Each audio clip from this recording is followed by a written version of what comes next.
What's up guys, Dice here, and today I have no script for this video. We're going in raw because holy shit, Juan cooked with this design. I recently thought to myself before continuing chapter 3, you know, it would probably be better to have a full art of, all the characters and their G1 outfits. I think that would be better. And Juan was like, actually, yeah, that would be better.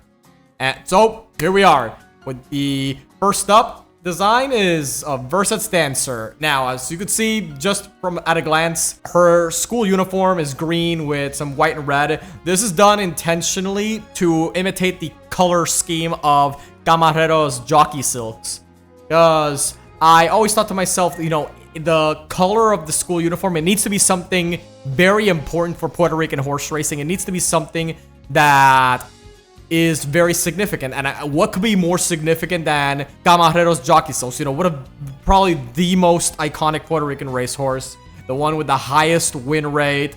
And I always thought to myself, it could be sort of a way to show that everyone in their school is trying to follow her example, the standard that she set out, and how proud everyone is of that achievement. And next up, we have, as you can see, the off-rip, the Verset dancer, and all the Versets really have a Henshin Heroes theme. They're all tokusatsu themed superheroes with their own Henshin belt and a transformation sequence. Now, while I'm sharing the transformation here, the way they Henshin into their G1 outfit, as you can see, is their ID card, which is oh my god, I remember just having this idea, just talking, oh my god, this is amazing.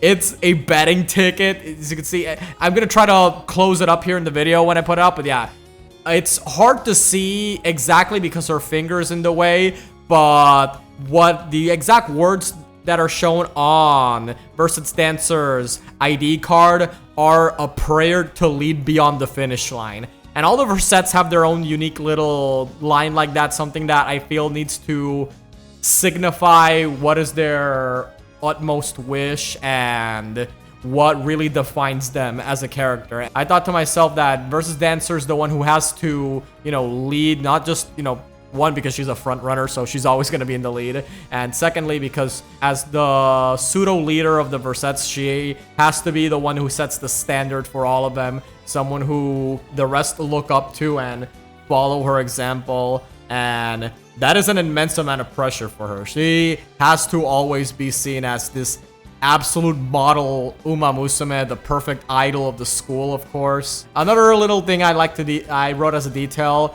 is that is a little Easter egg where you see that random string of numbers below on track. That is actually the birth date of the real life Verset dancer, and that's something I really enjoyed, like having these little string of numbers instead of it's yeah, like, oh my god, I just love the whole idea, just having them Henshin. It's just great. As for the suit design itself, now that I wanted to talk about that, as you can see, the jockey silks for the real life Verset dancer were just pure solid yellow. I didn't think that would really work very well for a G1 outfit, or even for just a tokusatsu Henshin hero design, because usually they don't just have one solid color. That would just look weird. So I thought to myself, why not just incorporate that one solid yellow color into parts of her design and have the rest be sort of this mix of black with a little bit of white. I think it'd be great. I think it would turned out amazing. Again, like, just up to holy shit, just blown away by the level of quality Juan just put into her design. And like I mentioned before in the Verset dancer video, she does have the yellow bow as her ear ornament, but she also has a white bow for her ponytail, and that is in reference to the fact that the real life Verset dancer had her tail sort of bound up in these white bands. That's an idea that Nat came up with for another character that will be shown off in the art she's working on, and I like that idea so much I really wanted to show that off here in Verset dancer's character design as well. Obviously, they have very different takes, so they don't look, the two characters, the one Nat design and the one and Verset dancer here, they don't look the same, but they do have a very similar design cue with that element. Anyway, if you want to learn more about Verset dancer, you can click on this video right here, which is her character profile. Up next would be the full art for Ribot's Verset. And if you want to know when that comes out, please subscribe to the channel and leave a like and comment, and I'll catch you guys next time. Adios.